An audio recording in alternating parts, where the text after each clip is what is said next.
నా కోడికకి చేరి వచ్చిన మీ అందరికి వందనాలు, స్తోత్రాలు చెల్లిస్తూ ఉన్నాం.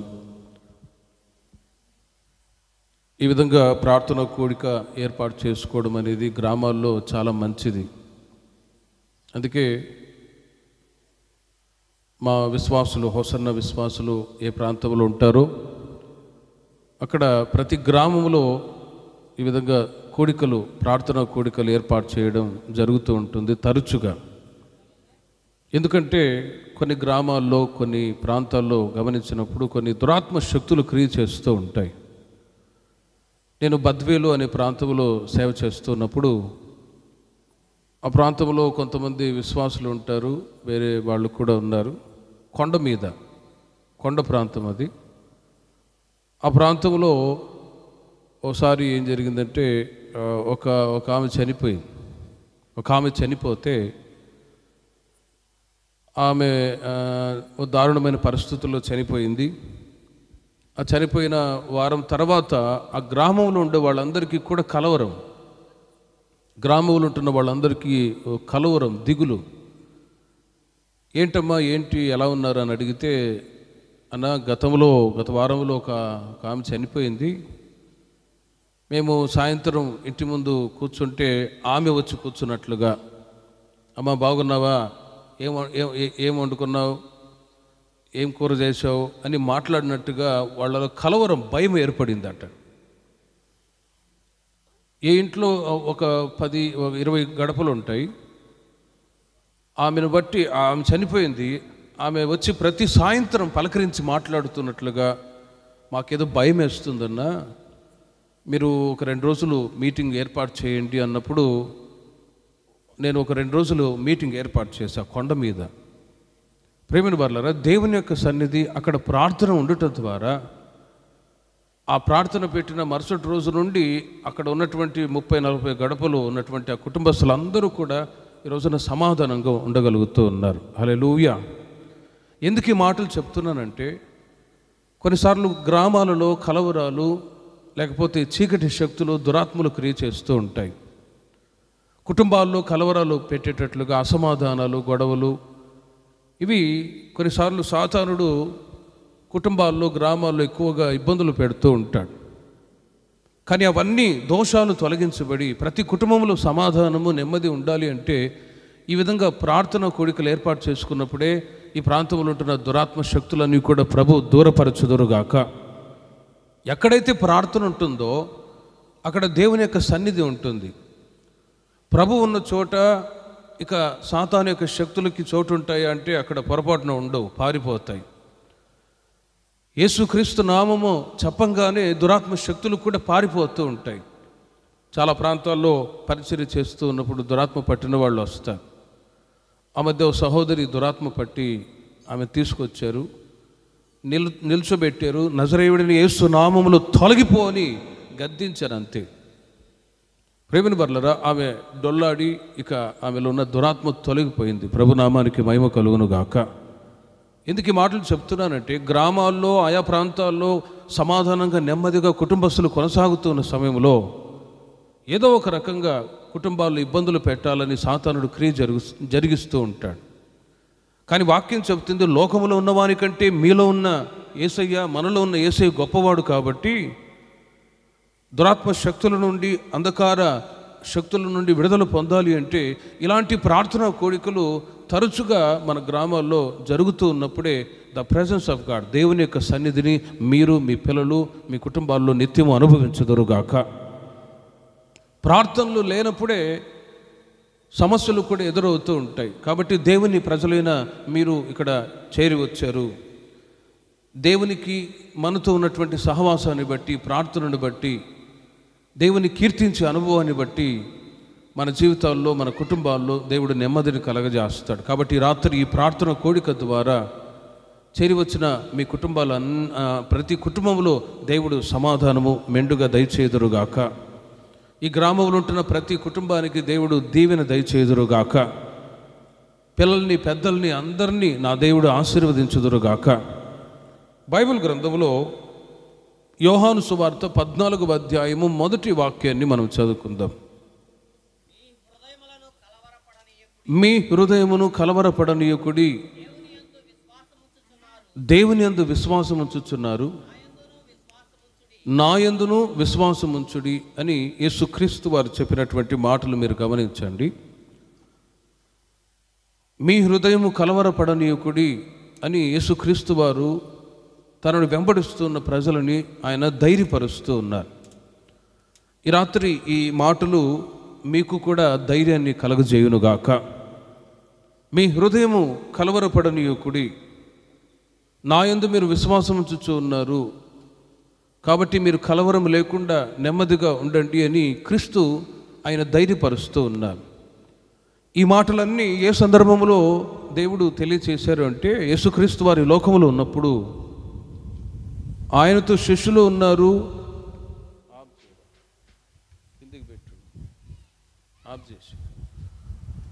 యేసుక్రీస్తు వారు ఈ లోకములో ఉన్నప్పుడు ఆయనను వెంబడిస్తున్న శిష్యులు ఉన్నారు, ప్రజలు కూడా ఉన్నారు. అలాంటి సమయంలో యేసుక్రీస్తు వారు ఉన్నప్పుడు శిష్యులు ధైర్యంగా ఉండేవాళ్ళు, తనను వెంబడిస్తున్న ప్రజలు కూడా ధైర్యంగా ఉండేవాళ్ళు. సాధారణముగా పిల్లలు మీకున్నప్పుడు, పిల్లలు తల్లిదండ్రుల యొక్క నీడలో ఉన్నప్పుడు వాళ్ళు ఎలా ఉంటారు? సంతోషంగా, సమాధానంగా, ఎల్లప్పుడూ కళకళలాడుతూ ఉంటారు. అదే కొందరు పిల్లలు హాస్టల్లో జాయిన్ చేస్తారు. కొందరు తల్లిదండ్రి హాస్టల్లో ఉన్నప్పుడు నెలకొకసారి లేకపోతే వారానికి ఒకసారి చూడటానికి వెళ్ళినప్పుడు గమనించి చూడండి, వెంటనే వాళ్ళు సంతోషపడి కాచుకొని ఉంటారు. పిల్లలు మా అమ్మ వస్తూ ఉన్నారు, మా నాన్న వస్తారు, వాళ్ళని చూడాలి, పలకరించాలి అన్నట్లుగా పిల్లలు తల్లిదండ్రుల మీద ఎంత ఆశపడి ఉంటారో రాగానే వెంటనే అమ్మా అని చెప్పి హత్తుకుంటారు. వెంటనే ఆ పిల్లల జీవితాల్లో ఉంటున్న కలవరము, కన్నీళ్ళు అనేవి తొలగిపోతుంది, నెమ్మదిగా ఉంటారు. అలాగే యేసుక్రీస్తు వారు కూడా ఈ లోకములో ఉన్నప్పుడు తన యొద్దకు ప్రజలు వచ్చేవాళ్ళు, తనను వెంబడిస్తున్న శిష్యులు కూడా ఉండేవాళ్ళు. యేసుక్రీస్తు వారు వారి మధ్యలో ఉన్నంత వరకు కలవరాలు ఏమీ లేవు. కానీ పునరుత్థానుడు అయిపోయిన తర్వాత యేసుక్రీస్తు వారి లోకములు 33.5 సంవత్సర కాలం జీవించి మానవాళి కొరకై ప్రాణత్యాగం చేసి మరణించి 3వ దినమున సజీవుడై లేపబడి తండ్రి వద్దకు వెళ్ళిపోయిన తర్వాత శిష్యుల మధ్యలో కలవరాలు వచ్చాయి. ఇక మమ్మల్ని నడిపించటానికి ఎవరు లేరే, క్రీస్తు లేడు కదా. శిష్యులు వాళ్ళు కలవరం చెంది వాళ్ళకున్నటువంటి విడిచిపెట్టి వచ్చినటువంటి వలలు తీసుకుని వెళ్ళి మరలా చేపలు పట్టడానికి వెళ్ళారు. ప్రజల మధ్యలో కూడా కలవరాలు. ఇక మమ్మల్ని నడిపించడానికి, మాకు ఆలోచన ఇవ్వటానికి ప్రభువు లేరు కదా అని వెనకబడిపోతున్న పరిస్థితుల్లో యేసుక్రీస్తు వారు ముందుగా ఆ విషయాలన్నీ పసిగట్టి ముందుగానే తనని వెంబడిస్తున్న వారితో ఈ మాట చెప్తున్నారు, మీ హృదయము కలవరపడనీయకుడి. హల్లెలూయా. మీ హృదయము కలవరపడనీయకుడి, నా యందు విశ్వాసం ఉంచుచూ ఉన్నారు. ఇదిగో నేను తండ్రి వద్దకు వెళ్ళుచూ ఉన్నాను, మీకు అనేక నివాస స్థలములు సిద్ధపరిచి తిరిగి వస్తాను, నేను మిమ్మల్ని అక్కడ తీసుకొని వెళ్తాను అని ఓ శుభప్రదమైనటువంటి నిరీక్షణతో కూడిన మాటలు పలికి తన ప్రజల్ని ధైర్యపరుస్తూ ఉన్నారు. ఈ రాత్రి అదే మాటలు మీతో కూడా ప్రభు మాట్లాడుతూ ఉన్నాడు, మీ హృదయము కలవరపడనీయకుడి. ఈ రాత్రి ఈ ప్రార్థన కూడికలో మీరు ఏ కలవరాలతో ఉన్నారో, ఏ చింతతో దిగులుతో ఉన్నారో, ఆ కలవరాలు, చింత, దిగులన్నిటిని కూడా నా దేవుడు దూరపరచుదురుగాక. విశ్వాసంతో హల్లెలూయా చెప్పండి. హల్లెలూయా. మీ హృదయాల్లో ఉంటున్న కలవరాలు మీరే వాటిని అనుభవిస్తూ కృంగిపోయేటట్లు ప్రభు చేయడు, కానీ ప్రార్థనని, ప్రభువుని ఆశ్రయించి వారి జీవితాల్లో ఉంటున్న కలవరాలు దూరపరచడానికి యేసుక్రీస్తు లోకానికి వచ్చారు. యేసుక్రీస్తు వారి లోకంలో ఉన్నప్పుడు ఆయన యొద్దకు రకరకాల మనుషులు వచ్చారండి.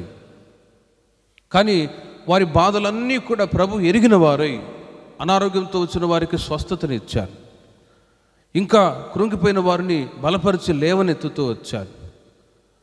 కుంటివారిని బాగు చేశారు, గ్రుడ్డివారిని బాగు చేశారు. పాపపు ఊబిలో ఉంటున్న ప్రజలని కూడా ప్రభు తన నోటి మాట చేత నేను శిక్షించటానికి రాలేదు, రక్షించటానికి వచ్చానని చెప్పి వాళ్ళని ధైర్యపరిచి వాళ్ళలో ఉంటున్న పాపకరమైన జీవితంలో నుండి విడుదల చేసి ఓ నవనూతనమైన మార్గంలో ప్రభు వారిని నడిపిస్తూ వచ్చారు. రోగంతో వచ్చిన వాళ్ళను కూడా క్రీస్తు బాగు చేసి వాళ్ళ జీవితాలలో ఉన్నటువంటి ఆ రోగము ద్వారా వచ్చే కలవరాన్ని కూడా ప్రభు దూరపరుస్తూ వచ్చారు. కాబట్టి ప్రియమైన వారలారా, యేసుక్రీస్తు వారు ఈ లోకములో ఏదో కులాన్న మతాన్ని స్థాపించడానికి రాలేదు, కానీ కలవరంతో, దిగులుతో, చింతతో, బాధతో నలిగిపోయిన ప్రజల మధ్యలోనికి వచ్చి, ఇదిగో నా శాంతిని మీకు అనుగ్రహించుచున్నాను, లోకమిచ్చినట్టుగా కాదు, నా శాంతిని మీకు అనుగ్రహించుచున్నాను అని చెప్పి కలవరంతో, చింతతో, దిగులుతో ఉన్న వాళ్ళందరినీ నా యొద్దకు రమ్మని చెప్పి తన విశ్రాంతిని అనుగ్రహించాలని ప్రభు కోరుకుంటూ ఉన్నాడు. ఈ రాత్రి దేవుని యొక్క సమాధానము, నెమ్మది మీ జీవితాల్లో, మీ పిల్లల జీవితాల్లో, మీ కుటుంబాల్లో నిత్యము నివాసము చేయునుగాక. మనిషికి ఈ రోజున ఎక్కడ చూసినా కలవరాలు. మీరు ప్రతిరోజు గమనించి చూడండి, న్యూస్లో ఈ రోజున ఎక్కువగా కలవరాలు ఎక్కువ కనబడుతూ ఉన్నాయి. యుద్ధాలు జరుగుతూ ఉన్నాయి. యుద్ధాలు ఆపుతాం అనుకుంటున్నారా? మరలా ఆ యుద్ధాలు ప్రారంభించి రష్యా ఉక్రెయిన్ మధ్యలో యుద్ధాలు జరుగుతూ ఉన్నాయి. సరే, భూకంపాలు కూడా మరొక వైపు గతంలో జరిగాయి, ఇప్పుడు ఆగిపోయాయి అంటే ఇప్పుడు మరలా తరచుగా భూకంపాలు. ఇండోనేషియాలో భూకంపాలు, ఈ మధ్య ఢిల్లీలో కూడా భూకంపాలు వచ్చాయి అంటూ ఉన్నారు. మరి ఆంధ్ర రాష్ట్రాల్లో కూడా భూకంపాలు వస్తాయని సూచనలు ఉన్నాయని ఇలా ఎన్నో వార్తలు. మరొక వైపు తెగులు. గతంలో తెగులు చేత ఎంతోమంది చచ్చిపోయారు. కుక్కలకి, కోళ్ళకి తెగులు వచ్చినట్టు చూసాం. మనిషికి ఎప్పుడైనా తెగులు వచ్చింది చూసారా? గత సంవత్సరాల్లో కరోనా చేత అదే ఒక పెద్ద తెగులు. ఆ తెగులు చేత చనిపోయిన వాళ్ళు చాలామంది ఉన్నారు. ఇవన్నీ యేసుక్రీస్తు యొక్క రాకడకు సూచనలై ఉన్నవి. హల్లెలూయా. యేసుక్రీస్తు వారు ఈ లోకములో ఉన్నప్పుడు బహు తేటగా తెలియచేశారు. మనుష్య కుమారుడు ప్రత్యక్షమయ్యే దినాల్లో ఏ కార్యాలు జరుగుతాయో ఒక్కొక్కటిగా ఆయన తెలియచేస్తూ వచ్చారు. జనం మీదకి జనం, రాజ్యం మీదకి రాజ్యము, భూకంపాలు, కరువులు ఇవన్నీ జరగనారంభించినప్పుడు మీ తలలు పైకెత్తుకునుడి, ఇవన్నీ జరుగుతున్నాయని చెప్పి మీరు కలవరపడి బాధతో ఉండమని చెప్పట్లేదు, కానీ మీ తలలు పైకెత్తుకొనుడి అని అంటాడు. మీ తలలు పైకెత్తుకొనుడి అనే మాటకు అర్థం ఏంటంటే, లోకంలో జరుగుతున్న ఈ సంభవాలన్నీ చూచి భయపడి దిగులుతో ఉండకుండా మీరు పరసంబంధమైన మనసు కలిగిన వారై ఉండుడి అని ఆ మాటకు అర్థం. కొలొస్సీయులకు రాసిన పత్రిక 3వ అధ్యాయము 1వ వాక్యములో అపోస్తుడైన పౌలు గారు తెలియజేస్తున్నారు, మీరు క్రీస్తు యేసుతో కూడా లేపబడిన వాళ్ళే అయితే పైనున్న వాటి మీదనే కానీ భూ సంబంధమైన వాటి మీద మనసు పెట్టుకొనకుడి. ఏలైనగా మీరు మృతి చెందితిరి, మీ జీవము క్రీస్తుతో కూడా క్రీస్తులో దాచబడి ఉన్నది అని కొలొస్సీ సంఘానికి పౌలు గారు తెలియజేస్తూ ఉన్నారు. ప్రస్తుతం లోకములో జరుగుతూ ఉన్న మత కల్లోలాలు ఒకవైపు, లోకములో రకరకాల సంభవాలు జరుగుతూ ఉన్నాయి. వీటిని బట్టి ప్రభు రాకడ అతి శీఘ్రముగా ఉన్నదని మనమందరము కూడా గ్రహింతుముగాక. గ్రహించుకొని ఇప్పుడు మనం కలవరంతో ఉండని అవసరం లేదు, కానీ మన మనసు ఎటువైపు ఉంచాలి? పరసంబంధమైన మనసు కలిగి.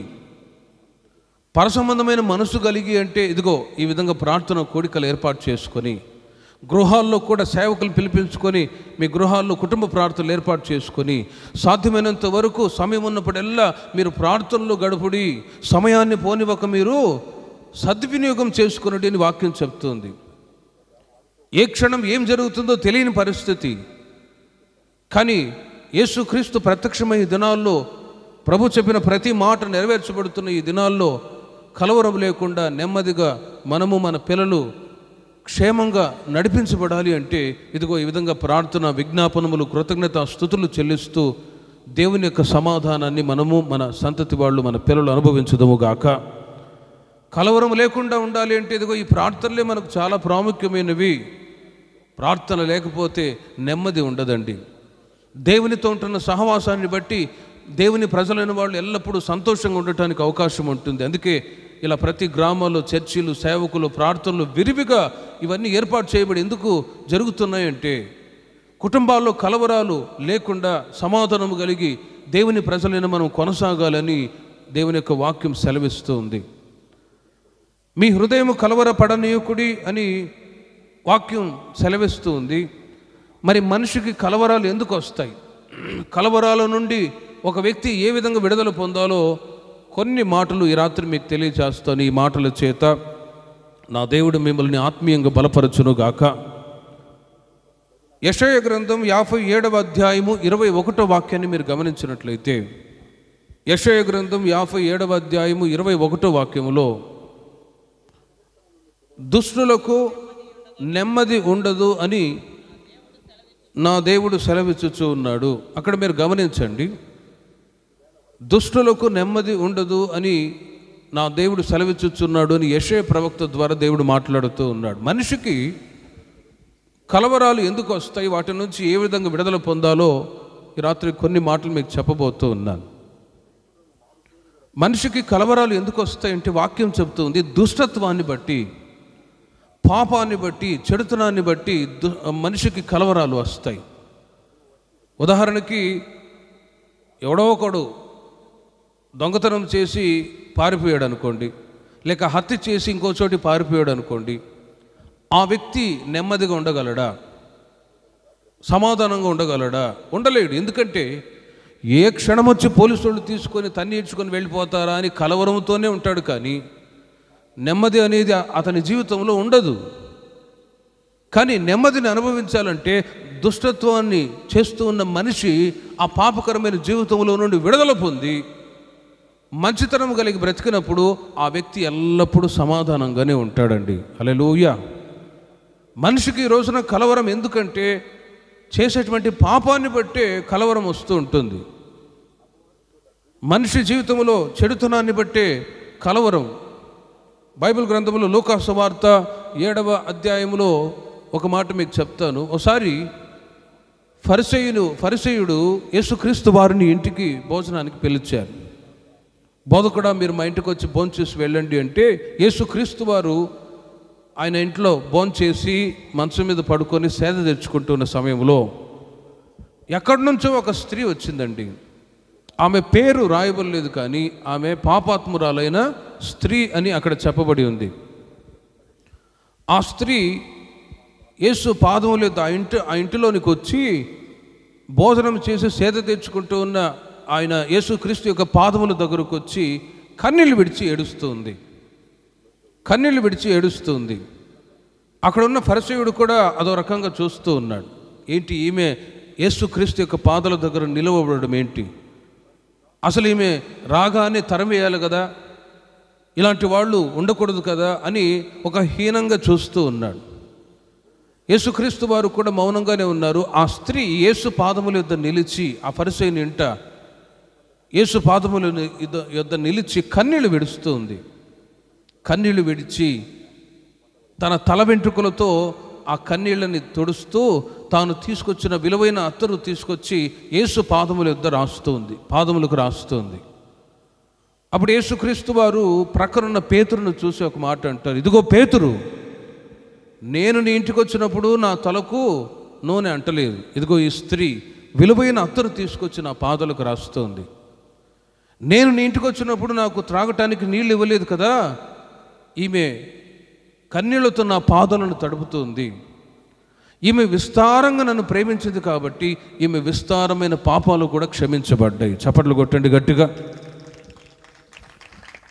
ఈమె విస్తారంగా నన్ను ప్రేమించింది కాబట్టి ఈమె విస్తారమైన పాపాలు కూడా క్షమించబడ్డాయి అని చెప్పి పేతురుతో ఈమెతో అంటాడు, పాపాత్మురాలైన స్త్రీతో, అమ్మా, నీ విశ్వాసము నిన్ను రక్షించింది, సమాధానము గలదానవై వెళ్ళు అని అన్నాడు.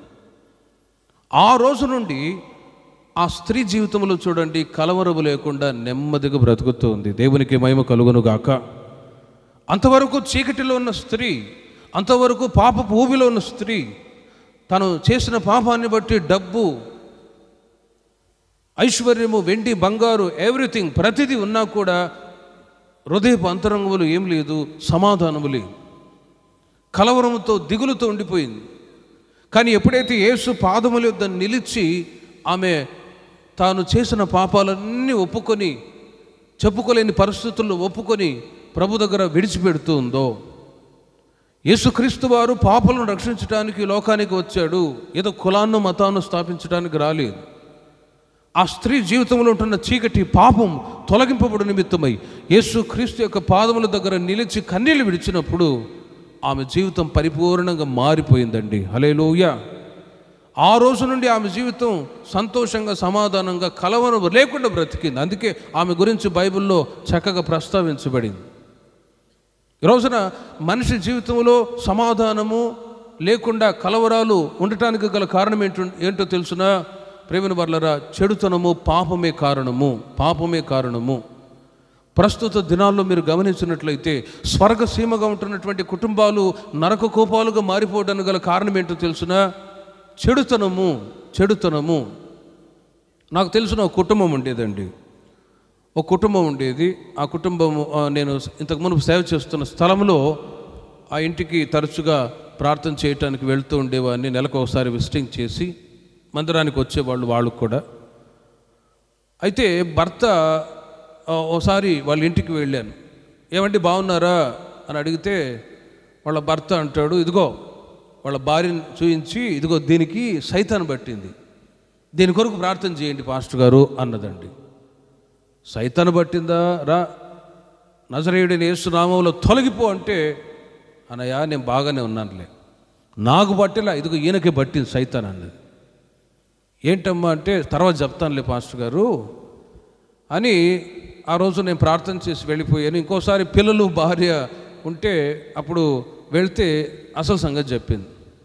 ఎప్పుడు చూసినా నన్ను చూసి సైతాను పట్టింది నన్ను తిడుతుంటాడు. అన్నయ్య నాకు కాదు ఆయనకే పట్టింది సైతాను, ఆయనకే పట్టింది. ఏంటి విషయం అంటే, ఎదుగొచ్చిన పిల్లలు ఉన్నారు. వీళ్ళకి ఏదైనా తెచ్చిపెట్టి కనీసం వాళ్ళకి వివాహం చేద్దామనే ఆ ఆలోచన లేకుండా విచ్చలవిడిగా తిరిగి ఇదిగో ఇంకొక ఆమెతో అక్రమ సంబంధం పెట్టుకొని తిరుగుతున్నాడు. అన్నయ్య నా పరిస్థితి ఏంటి అని ఏడ్చి బాధపడుతుంది. ప్రేమిన వర్లరా, రోజులు గడిచిపోతున్నాయి. ఆ కుటుంబం అంతవరకు ఎంతో సంతోషంగా కళకళలాడుతూ ఉన్నటువంటి ఆ కుటుంబంలో ఆ రోజు నుండి ఎప్పుడైతే ఆ ఇంటి యజమానుడు అక్రమాల్లో ఉన్నాడో ఆ కుటుంబంలో సమాధానం లేదు, నెమ్మది లేదు.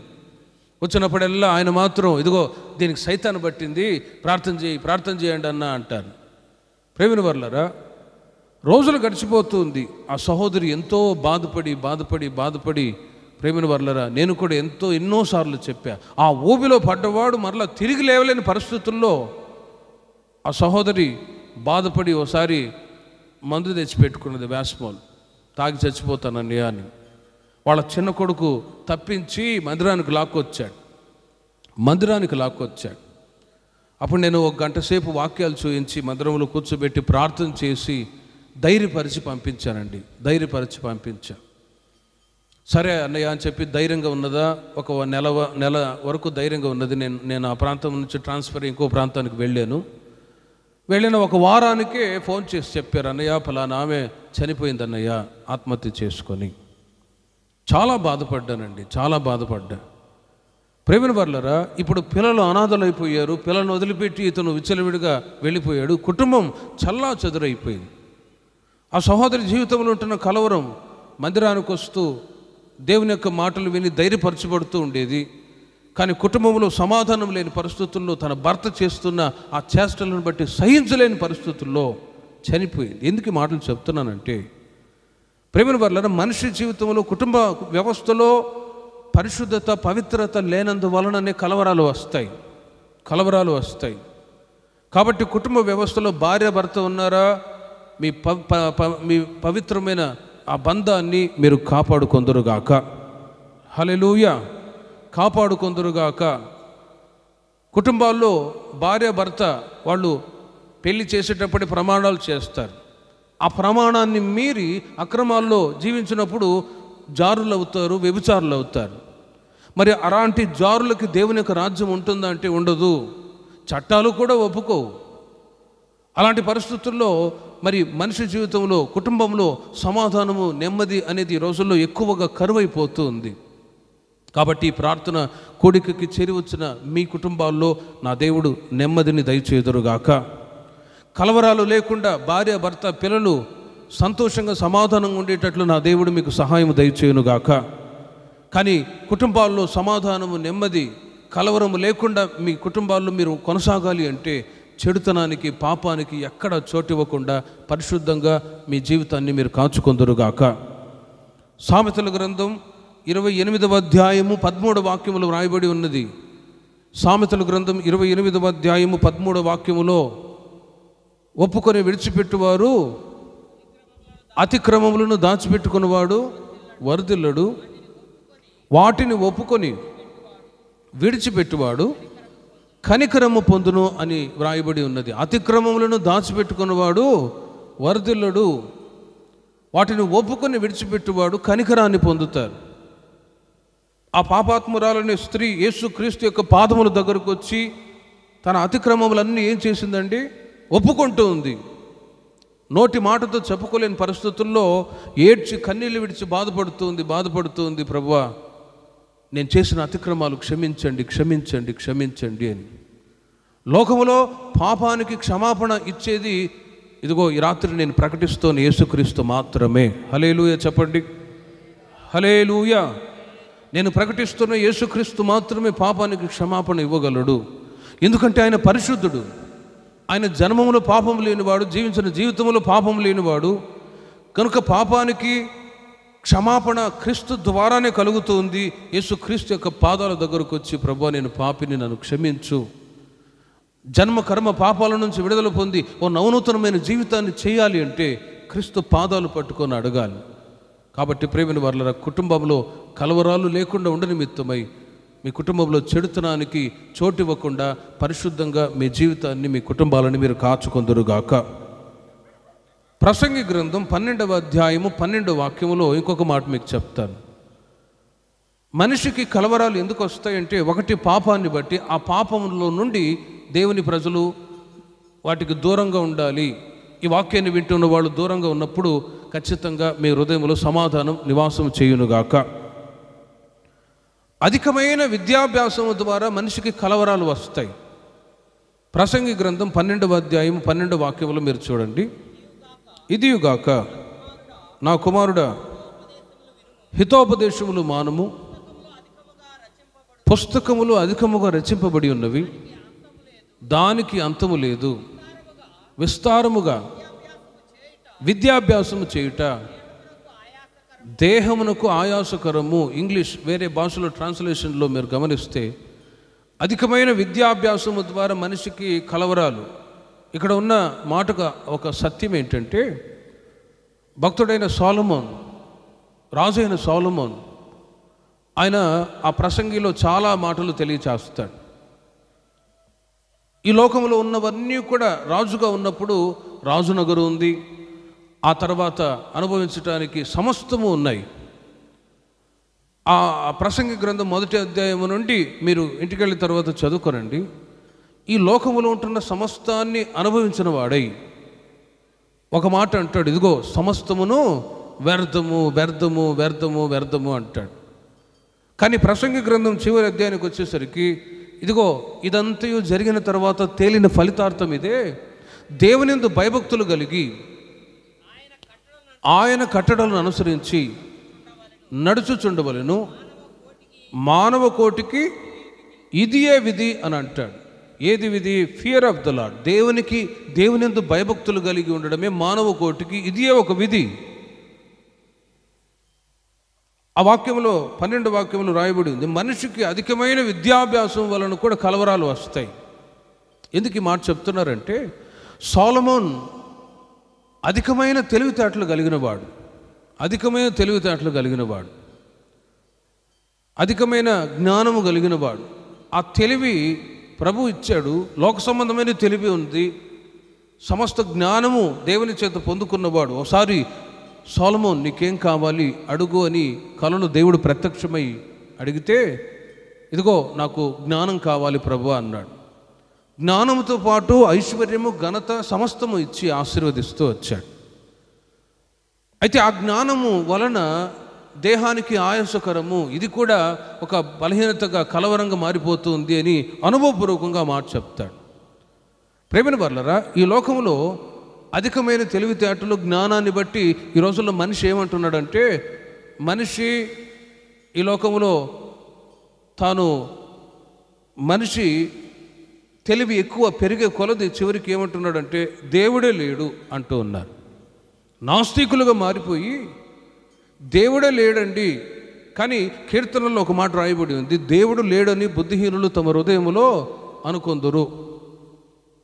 అనుకొందురు. రోమాపత్రికలో రాయబడి ఉన్నది, ప్రయాసపడే వాని వలన కాదు, కరుణించు దేవుని వలననే అగును అని. ఆ మధ్య ఒకసారి మందిరం పెంచడానికి కొంతమంది పని వాళ్ళని తీసుకొచ్చాం ఇబ్రాహీంపట్నంలో, విజయవాడ దగ్గర. ఆ పని వాళ్ళు అన్నారు, పాస్టర్ గారు ఇదిగో మీరు ఈ కొండ దాన్ని తొలిచి విస్తరణ మందిరం పెంచాలన్నారు కదా, మరి చాలా ఇంత రేట్ అవుతుందని చెప్పారు. నేను అన్నాను, కొద్దిగా మీరు తగ్గించుకోండి రేటు, దేవుడు మిమ్మల్ని ఆశీర్వదిస్తాడు అంటే, దేవుడు ఎట్లా ఆశీర్వదిస్తాడండి అని పక్కపక్క నవ్వారండి. లేదు దేవుడు ఆశీర్వదిస్తాడు, కొద్దిగా రేటు తగ్గించుకోండి అంటే, దేవుడు లేడు, మేము కష్టపడుతున్నాం, తింటున్నాం పాస్టర్ గారు, దేవుడు ఎట్లా ఇస్తాడు అని అంటాను. కానీ వాక్యం చెప్తుంది, ప్రయాసపడే వాని వలన కాదు, కరుణించు దేవుని వలనే. సరే, కష్టపడుతున్నావు, సంపాదిస్తున్నావు, మరి ఆరోగ్యం ఎవరి చేతుల్లో ఉంది? ఇప్పుడు చెప్పండి, ఎవరి చేతుల్లో ఉంది? ప్రభు చేతుల్లో ఉంది. మరి రేపటి రోజున వెళ్ళి ఆరోగ్యంగా పనిచేసుకోవాలి అంటే ఆరోగ్యం ఎవరివ్వాలి? ప్రభు ఇస్తే తప్ప ఆరోగ్యంగా ఉండి పనిచేసుకోలేము.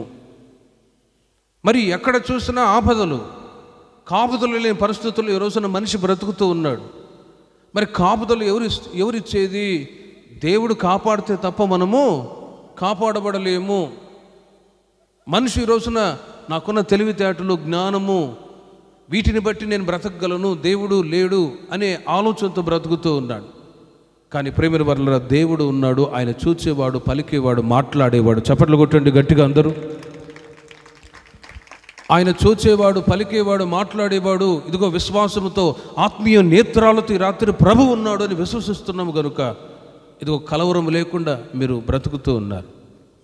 మనిషికి అధికమైన తెలివితేటలను బట్టి కలవరాలు వస్తూ ఉన్నాయి. ఒక మాట మీకు చెప్తాను.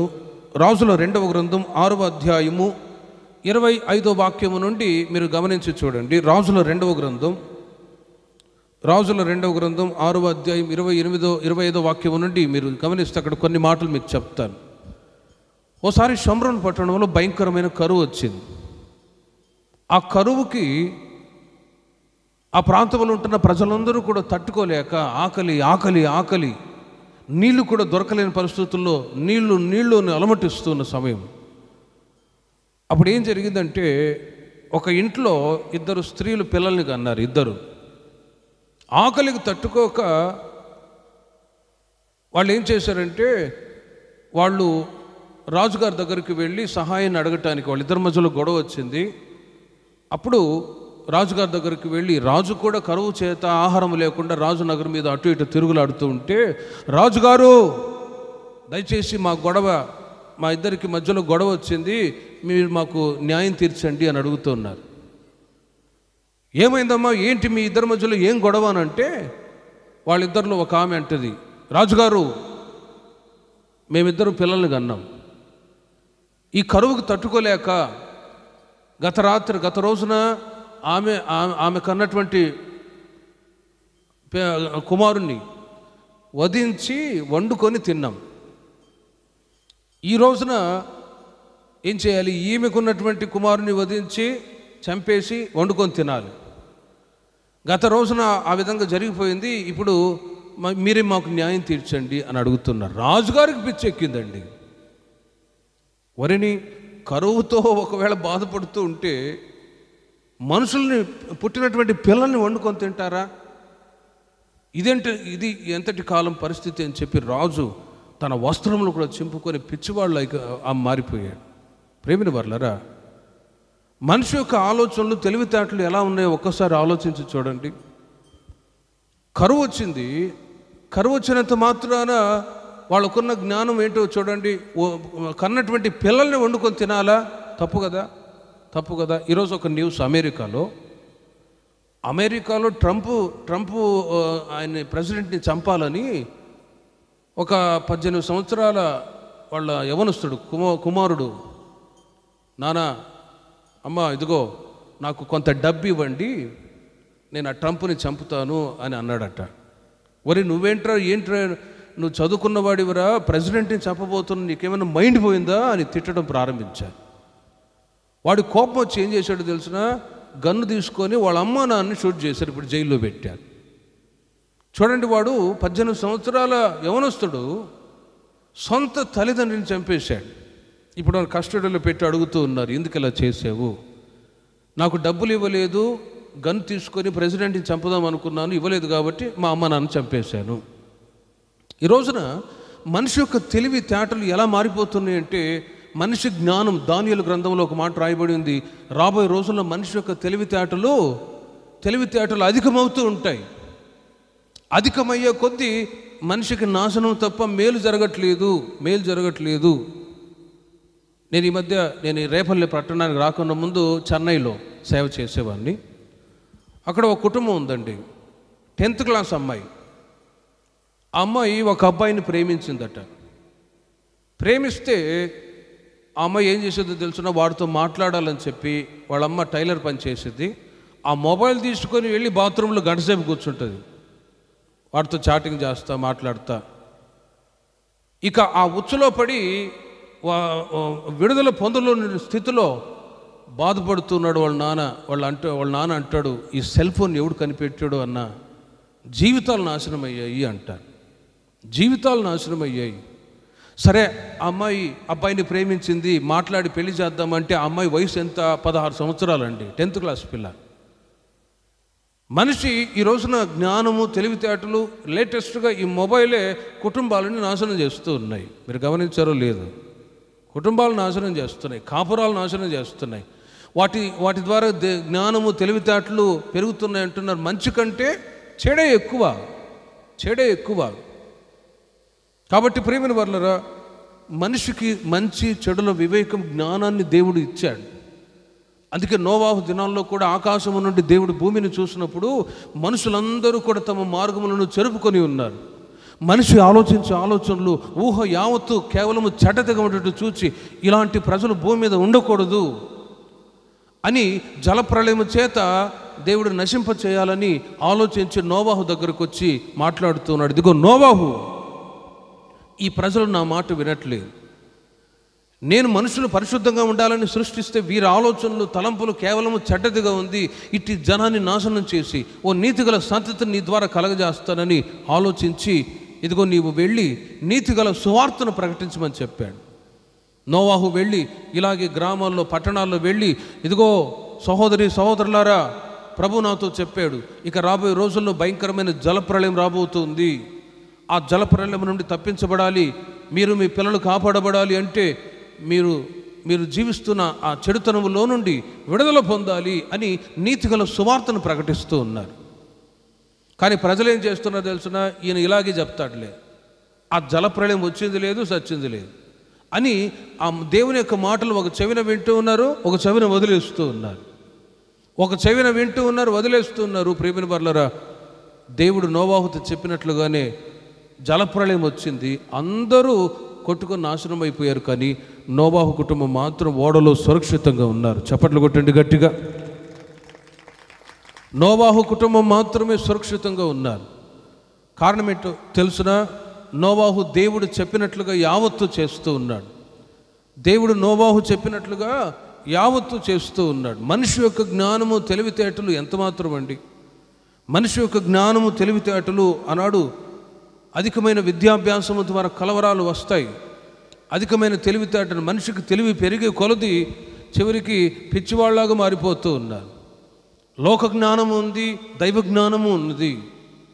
కానీ వాక్యం చెప్తుంది, ప్రియమైన వర్లరా, ఆనాడు వాళ్ళు ఆ జ్ఞానాన్ని బట్టి వాళ్ళకు పుట్టినటువంటి పిల్లల్ని వండుకొని తినే పరిస్థితికి వచ్చింది. అయితే మనిషి యొక్క సొంత తెలివితేటలు, జ్ఞానాన్ని ప్రక్కన పెట్టి యెషయా గ్రంథం 55వ అధ్యాయము 9వ వాక్యములో మీరు గమనించినట్లయితే, యెషయా గ్రంథం 55వ అధ్యాయం 9వ వాక్యములో ప్రవక్త యెషయా ద్వారా సెలవిస్తున్న మాటలు మీరు చూడండి. ఆకాశములు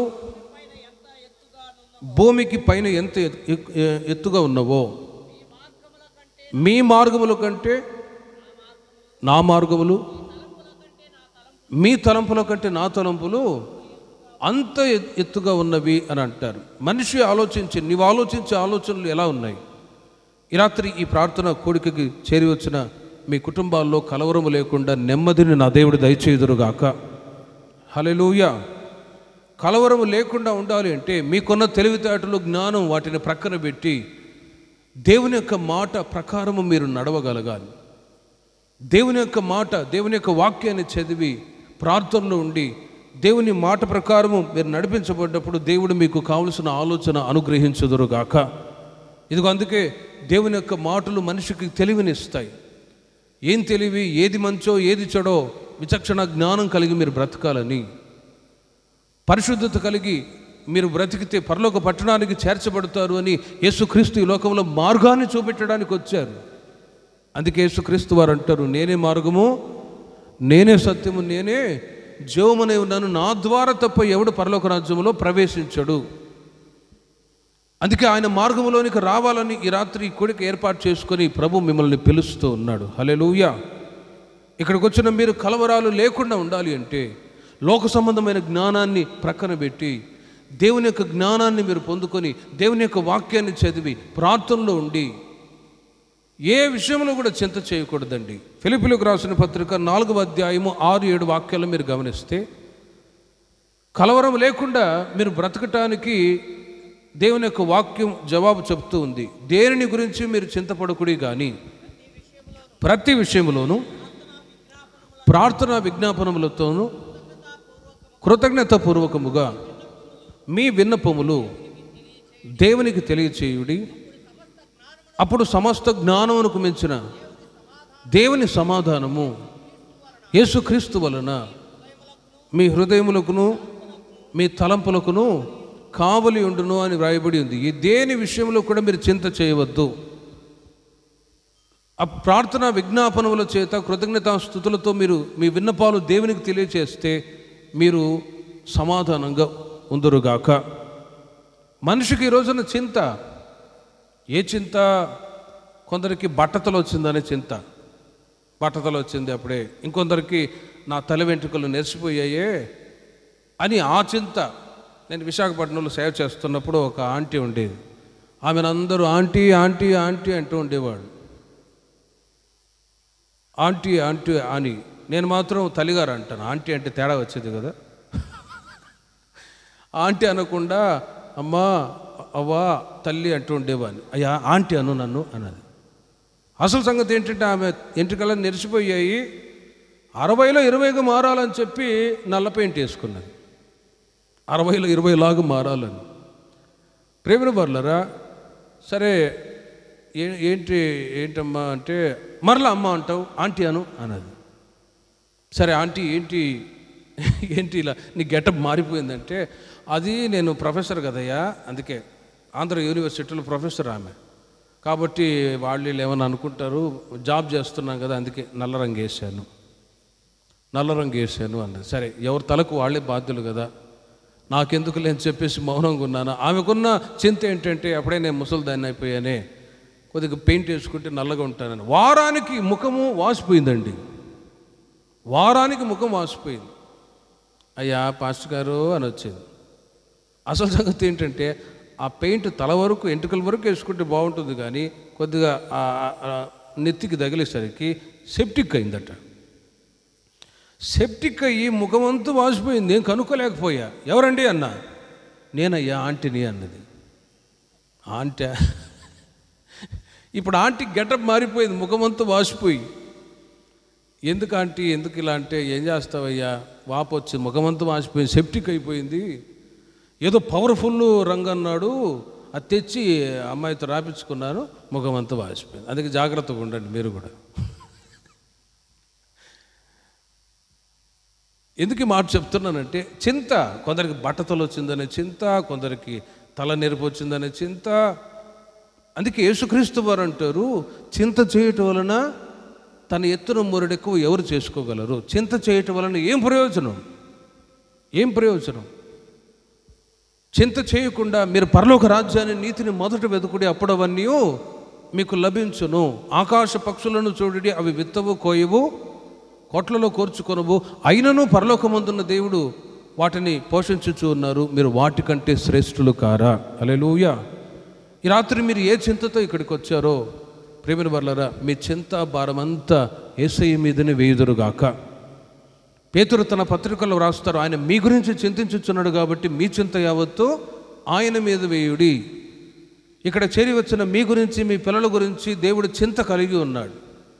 మీ పిల్లల్ని గొప్ప చేయాలని, ఉన్నతమైన స్థితిలో ఆశీర్వదించాలని, మీ కుటుంబాలు ఆత్మీయంగా అభివృద్ధి చెంది పరలోక పట్టణపు వాసులుగా మారాలని ప్రభు కోరుకున్నవాడు ఒక గొప్ప సంకల్పం కలిగి ఉన్నాడు. ఆ ఆలోచన కలిగి ఉండగా మీకున్న ఆలోచనలన్నీ ప్రక్కన పెట్టి ప్రభు యొక్క చిత్తాన్ని మీరు చేయుదురుగాక. ఏ విషయంలో చింత చేయకుండా ఇదిగో ప్రార్థన విజ్ఞాపనములతో, అందుకే ప్రార్థన ఏర్పాటు చేశాం. గ్రామంలో ప్రజలు ఉన్నారు, సమయాన్ని వ్యర్థపుచ్చకుండా సినిమాలు, షికారులు, సీరియల్ అని చెప్పి లోక సంబంధమైన కార్యక్రమాలకు చోటు ఇవ్వకుండా ప్రార్థనలో కూర్చుంటే, దేవుని యొక్క వాక్యాలు వింటే కుటుంబాలు ఆశీర్వాదకరంగా ఉంటాయి కదా అని ఇదిగో ఈ రాత్రి సువార్త మీ దగ్గరికి వచ్చింది. సువార్త మీ దగ్గరికి వచ్చింది. ఈ మాటలు, ఈ దైవ జ్ఞానము చేత మీ హృదయాలలో నా దేవుడు సమాధానము మెండుగా దయచేయుదురుగాక.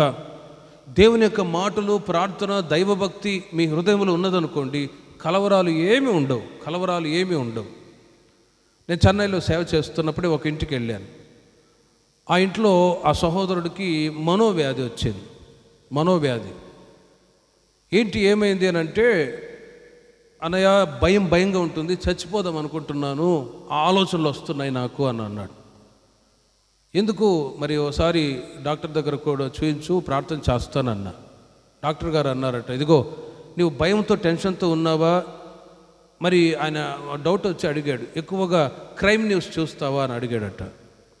క్రైమ్ న్యూస్ అంటే ఈ మధ్య టీవీలో ఎక్కువగా ఈ క్రైమ్ న్యూస్ వస్తుంటాయి చూడండి, ఒకరికొకరు చంపుకోవడం, కుటుంబాలు తల నరుక్కున్నారు అని ఇవన్నీ చూసి ఆ సహోదరుడికి ఏమైందంటే భయము, కలవరం, నేను కూడా చచ్చిపోతానేమో, ఎవరైనా చంపేస్తానేమో అని.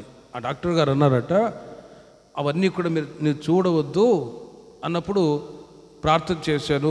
ఆ సహోదరుడికి దేవుడు నెమ్మదినిచ్చాడు. మనిషి జీవితంలో కలవరాలు ఎందుకంటే, ఈ లోక సంబంధమైన చెత్తా చెదారం అంతా మనుషులు భద్రపరుచుకున్నప్పుడు ఏమవుద్ది, టెన్షన్స్, కలవరాలు వస్తాయి, భయము, దిగులు వచ్చింది. నేను తిరుపతి దగ్గర సేవ చేసేటప్పుడు కూడా మధ్యరాత్రిలో ఒక ఆమె దయ్యం పట్టిన ఆమెను పట్టుకొచ్చారండి. ఓ 10 మంది బాడీ బిల్డర్స్, అటు 5 మంది ఇటు 5 మంది ఇసురు కొట్టారు మందిరంలో. ఆమె ఇట్లా నిలబడి డంకనక నక్కనక నక్కనక అని పాట పాడతాం. ఓరే మేము దిగ్గులు లేచి ఏమైందిరా అంటే, అన్నయ్య దయ్యం పట్టింది అన్నయ్య, ప్రార్థన చేయండి అన్నయ్య, ప్రార్థన చేయండి, దయ్యం పట్టింది అన్నది. యేసు నామములో ఆగో నా పోరే అని అంటే తమిళ, నా పోరే, ఎవరు నువ్వంటే నాన్న సుబ్రహ్మణ్యం అన్నది. సుబ్రహ్మణ్యం అన్నది వెనక ఇటు చూసిద్ది. మందిరాన్ని తీసుకొచ్చారు, లోపల ఫుల్ఫిట్ దగ్గర ఉంది, మళ్ళీ వెనక్కి చూసిద్ది. అంటే అక్కడ ఇంకొక దయ్యం ఉన్నాడట. ఇరు పాతటి వారే అంటది. అంటే తోడు దొంగలన్నమాట, తోడు దయ్యాలన్నమాట. ప్రేమిన వర్లరా, ఆ సహోదరి ఆ రాత్రంతా ఓ 10 మంది విశ్వాసులు, సేవకులందరూ కలిసి ప్రార్థన చేస్తే ఆ దురాత్మ తొలగిపోయిందండి. ఒక 2-3 గంటల సేపు చాలా ఇబ్బందికరంగా మారిపోయింది. సరే, ఆ రాత్రి బాగైపోయిన తర్వాత పడుకున్నది. ఉదయాన్నే లేచి అడిగే, ఏంటమ్మా ఎందుకు రాత్రిలో నువ్వు అలా మరి ఎట్లా ఈ దురాత్మ నీలో క్రియ చేసిందంటే, అన్నయ్య రాత్రిలో నేను సినిమా చూశాను అన్నయ్య, బయటకు వచ్చాను, ఆ గోడ మీద తెల్లగా నల్లగా కనబడింది, తెల్ల గోడ మీద నల్లగా కనబడేసరికి అప్పటి నుంచి దూరింది దురాత్మ. ఒక్కసారి ఆలోచించండి. ఆ సహోదరి అంటే, అన్నయ్య నేను ఎక్కువ సినిమాలు చూస్తాను, భూత సినిమాలు చూస్తున్నాను, వీటి వలన నాకు దురాత్మ క్రియ చేసింది. ప్రేమిన వర్లరా, అన్క్లీన్ స్పిరిట్స్, అపవిత్రాత్మలు మనిషి జీవితంలో పట్టి పీడించడానికి గల కారణం ఏంటంటే హృదయం, జీవితంలో అపవిత్రత. వీటిని బట్టి కలవరాలు చివరికి ఆ దురాత్మలు కూడా క్రియ చేస్తాయి. అందుకే యేసుక్రీస్తు దగ్గరకు వచ్చి మీ ఆలోచనలన్నీ, మీ చింత యావత్తు దేవుని మీద వేసి మీరు దేవుని వాక్యము, ప్రార్థన మీ హృదయములో వీటిని స్థిరపరచుకొందురుగాక. హల్లెలూయా. అపోస్తలుల కార్యములు 16వ అధ్యాయము 14-15 వాక్యాల్లో వాక్యం చెప్తుంది. ఆనాడు లూదియా అనే ఒక స్త్రీ ఉన్నది. ఆమె సముద్ర తీరమున పౌలు గారు దేవుని యొక్క వాక్యాలు ప్రార్థన చేయటానికి అక్కడ కూడుకున్నప్పుడు చాలామంది స్త్రీలు, వాళ్ళలో లూదియా అనే ఒక స్త్రీ కూడా వచ్చింది. ఆమె అంతవరకు నామకార్థంగా వచ్చుచు పోవచ్చు మందిరానికి ఆమె బ్రతుకుతూ ఉన్న సమయంలో పౌలు గారు మాటలు విన్నదండి. పౌలు గారు మాటలు విని ఆమె వెనువెంటనే విశ్వసించి తాను తన కుటుంబీకులందరూ కూడా మారుమనసు పొంది బాప్తిసం తీసుకొని ఈ పౌలు గారి యొక్క అపోస్తలుల యొక్క సహవాసములో చేర్చబడ్డారు. దేవునికి మహిమ కలుగును గాక. అంతవరకు ఆమె పైన భక్తి చేస్తూ ఉండేది. తొయతైర పట్టణస్థురాలు ఊదారంగు అమ్ముతూ ఆమె బ్రతుకుతూ ఉండేది. పైకి భక్తి చేస్తూ ఉండేది ఓ నామినల్గా. కానీ అపోస్తలుడైన పౌలు గారి యొక్క మాటలు విన్నప్పుడు ఆమె మనోనేత్రాలు వెలిగించబడ్డాయి. వెనువెంటనే తన కుటుంబస్తులందరూ కూడా బాప్తిసం పొంది సంఘంలో చేర్చబడ్డారు. ఈ రాత్రి ప్రేమిన వర్లరా, మనిషికి అధికమైన జ్ఞానము తెలివితేటల వల్ల కలవరాలు వస్తూ ఉంటాయి. లోక సంబంధమైన తెలివితేటలు జ్ఞానము వీటిని బట్టి కుటుంబాలు నశించిపోతున్న సమయంలో ఈ రాత్రి దేవుని యొక్క మాటలు ఇవి మీకు దైవ జ్ఞానాన్ని ఇచ్చునుగాక. ఈ మాటలు మీకు దైవ జ్ఞానాన్ని నేర్పుతూ ఉన్నాయి. ఈ మాటల చేత దేవుని యొక్క వాక్యాలు మీకు ఆలోచనలు ఇస్తూ ఉంటాయి. ఎలా బ్రతకాలి, ఎలా మాట్లాడాలి, ఎలా జీవించాలి, ప్రతిదీ దేవుని యొక్క వాక్యాలు చదువుతూ ఉన్నప్పుడు వింటూ ఉన్నప్పుడు మీకు అనుగ్రహింపబడతాయి. అందుకే ఇక్కడ ఉన్న మందిరాలకు మీరు వెళ్ళి ప్రార్థనలోకి వెళ్ళి దేవుని యొక్క వాక్యాలు వింటూ ఆత్మీయంగా అభివృద్ధి చెందుతూ రావాలి. లూదియా వలె మీరు ఇంకా యాజ్ అ డీపర్ ఎక్స్పీరియన్స్ లోతైన అనుభవంలోనికి మీరు కొనసాగుతూ ఉండాలి. లోతైన అనుభవంలోనికి మీరు నడిపించబడాలి. అందుకే సంఘంలో నేను బైబిల్ స్టడీ కూడా ఏర్పాటు చేశాను. మా సంఘానికి వచ్చే దేవుని ప్రజలు ఇంకా ఆత్మీయంగా ఎదగాలి, వాక్యాన్ని లోతుగా ధ్యానించి ఆత్మీయంగా ఎదిగి దేవుని యొక్క రాజ్యానికి సిద్ధపడాలని వాక్యాలు ప్రకటింపబడుతూ ఉన్నాయి. దేవునికి మహిమ కలుగునుగాక. మూడవదిగా యోహాను సువార్త 8వ అధ్యాయం 29వ వాక్యం. యోహాను సువార్త 8వ అధ్యాయము 29వ వాక్యం. ఒంటరితనము ద్వారా కలవరం వస్తుందండి. ఒకటి, దుష్టత్వాన్ని బట్టి కలవరం వస్తుంది. అయితే దుష్టత్వంలో నుండి బయటికి రావాలి. రెండవదిగా వాక్యం చెప్తుంది, అధికమైన విద్యాభ్యాసం తెలివితేటలను బట్టి దేహమునకు ఆయాసం కలవరం, కానీ దైవ జ్ఞానము ద్వారా మీకున్న కలవరాలన్నీ తొలగించబడును గాక. మూడవదిగా ఒంటరితనము ద్వారా కలవరాలు వస్తాయి. యేసుక్రీస్తు వారు కూడా ఈ లోకంలో ఒంటరిగా ఉన్నారు. కానీ ఆయన చెప్పిన మాట ఒకసారి చదవండి. నన్ను పంపినవాడు నాకు తోడై ఉన్నాడు, ఆయనకిష్టమైన కార్యము నేను ఎల్లప్పుడూ చేయుదును గనుక ఆయన నన్ను ఒంటరిగా విడిచిపెట్టలేదు అని యేసుక్రీస్తు వారు చెప్పిన మాట గమనించాను. యేసుక్రీస్తు ఈ లోకంలో ఒంటరిగా వచ్చారు. అయినా కూడా ఆయన అంటారు, నన్ను పంపిన నా తండ్రి నాకు తోడుగా ఉన్నాడు కాబట్టి నేను ఒంటరిగా లేను. ఈ రాత్రి మీరు కూడా ఆయా సందర్భాల్లో ఒంటరిగా ఒక ఫీలింగ్. ఆ మధ్య ఒక ఇంటికి వెళ్తే, అన్నయ్య నేను ఒంటరిదాన్ని అయిపోయాను అని అంటుంది. భర్త పిల్లలు ఉన్నారు కదా అంటే, ఎవరున్నా ఏం ప్రయోజనం, నా బాధ ఎవరు పట్టించుకుంటారు. అప్పుడు అనుకున్నాను, అందరూ ఉన్నా ఒంటరితనంగా అందరూ ఉన్నారు, కానీ నేను ఒంటరిదాన్ని, నాకెవరు లేరు అనే ఆ బాధతో ఒకవేళ ఈ రాత్రి మీరు ఉన్నట్లయితే ఈ వాక్యాన్ని బట్టి చెప్తున్నాను, నా యేసయ్య నీకు తోడుగా ఉండును గాక. యేసయ్య నీకు తోడుగా ఉన్నాడు. యేసుక్రీస్తు వారు కూడా ఆయన ఈ లోకంలో ఒంటరిగా వచ్చాడు, కానీ నన్ను పంపిన నా తండ్రి నాకు తోడుగా ఉన్నాడు కాబట్టి నేను ఒంటరిగా లేను. ప్రేమిన వారలారా, ప్రభు ఇక్కడ చేరి వచ్చిన మీకు మీ పిల్లలకు ఇది మొదలుకొని తోడుగా ఉందురుగాక. ఎప్పుడు తోడే ఉంటాడంటే ప్రైజ్ అండ్ వర్షిప్. ఉదాహరణకి బైబిల్లో ఒక మాట మీకు చెప్తాను. ఓసారి షద్రక్, మెషక్, అబేద్నెగో అనే ముగ్గురు ఉన్నారు. బబులోను దేశంలో ఒక రాజుగారు ఉన్నారు, నెబుకద్నెజర్ రాజు. ఓ బంగారు ప్రతిమను నిర్మించి, ఇదిగో నేను ఇప్పుడు ప్రకటిస్తూ ఉన్నాను. ఆ ప్రకటన వినంగానే బాకా, పిల్లన్ గ్రోవి, వీణ, విపంచిక, ఇంకా సకల విధములకు వాయిద్య ధ్వనులన్నీ వినబడతాయి.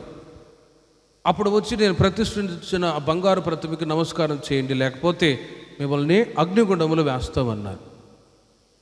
సరే, వాళ్ళందరూ కూడా అందరూ అంగీకరించారు. కానీ ఈ షద్రక్, మెషక్, అబేద్నెగో వీళ్ళు మాత్రం ఒప్పుకోవట్లేదు. మా దేవుడు జీవము కలిగిన వాడు అని వాళ్ళు వెళ్ళక ఉండిపోయారండి.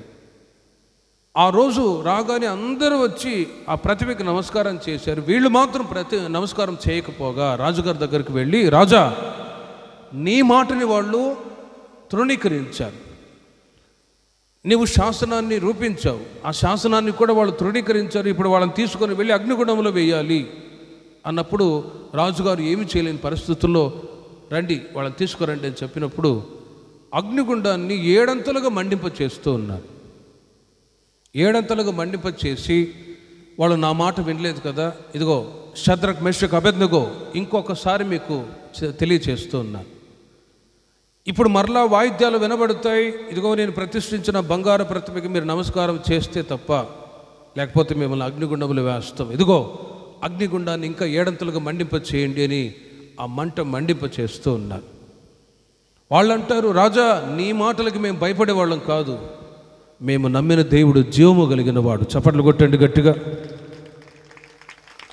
మేము నమ్మిన వాడు జీవము కలిగిన వాడు, నీవు అగ్నిగుండంలో వేస్తావా, వేయి, అక్కడ నుండి కూడా దేవుడు మమ్మల్ని సజీవంగా బయటికి తీసుకొని రాగలడు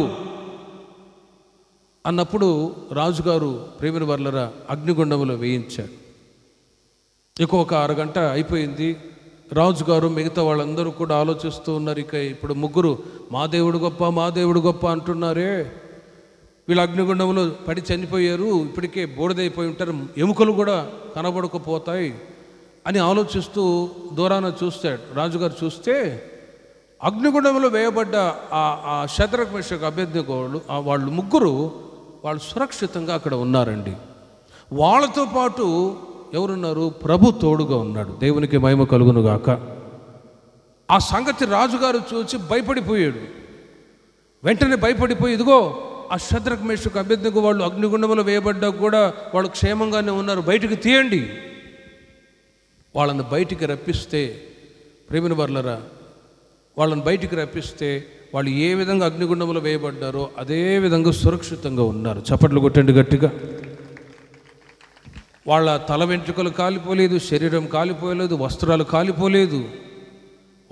కాలిపోలేదు. ఆ ముగ్గురితో పాటు వీళ్ళు చెప్పారు కదా, మా దేవుడు జీవము కలిగిన వాడు, అగ్నిగుండంలో వేసిన మాకు తోడుగా ఉంటాడని. ఆ సంగతి రాజుగారు కళ్ళారా చూసి అతని యొక్క మనోనేత్రాలు వెలిగించబడి ఇప్పుడు వాళ్ళతో అంటాడు, ఈ విధముగా రక్షించటానికి సమర్థుడైన దేవుడు వేరే ఏ దేవుడు కూడా లేనే లేడు. హల్లెలూయా. తన నోట ఒప్పుకున్నాడు. ఆ చుట్టుప్రక్కల దేశాలన్నింటిలో కూడా, ప్రాంతాలన్నింటిలో కూడా చాటింపు చేయించాడు. ఒక్కసారి ఆలోచించండి. షద్రక్ మెషక్ అబేద్నెగోలకి తోడుగా ఉన్న దేవుడు మీకు కూడా నా దేవుడు తోడుగా ఉండును గాక. అగ్ని వంటి శోధనలు కుటుంబాల్లో వస్తాయి.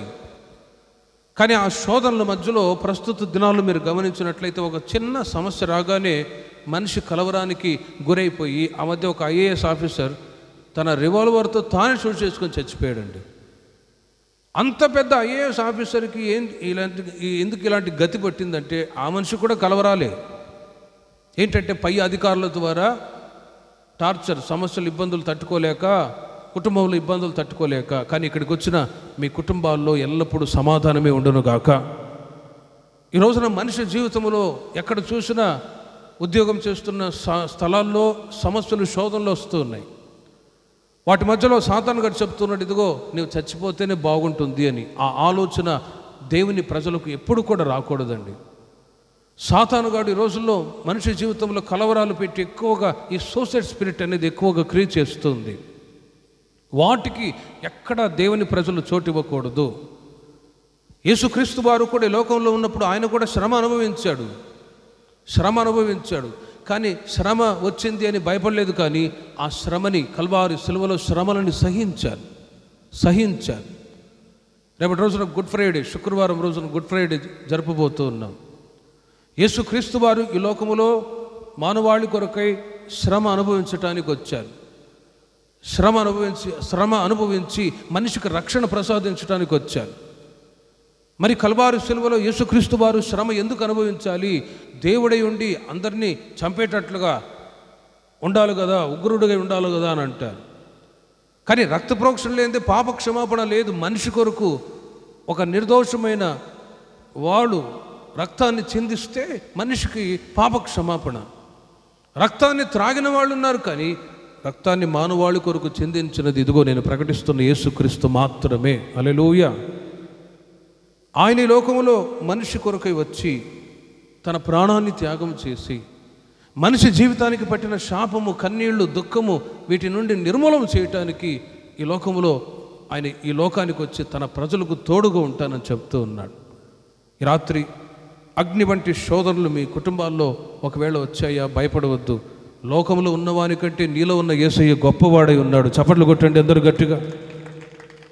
మీలో ఉన్న యేసయ్య గొప్పవాడు, నా యేసయ్య గొప్పవాడు అని మీ కుటుంబంలో ఉంటున్న చిన్న చిన్న సమస్యలు కానీ, కలవరాలు కానీ, సమస్యలు, శోధనలు ఎన్ని ఉన్నా కూడా వాటిని ప్రక్కన పెట్టి నా యేసయ్య తోడుగా ఉన్నాడు అని ప్రార్థించగలిగితే నిశ్చయముగా నీ కన్నిటిని దేవుడు నాట్యముగా మార్చునుగాక.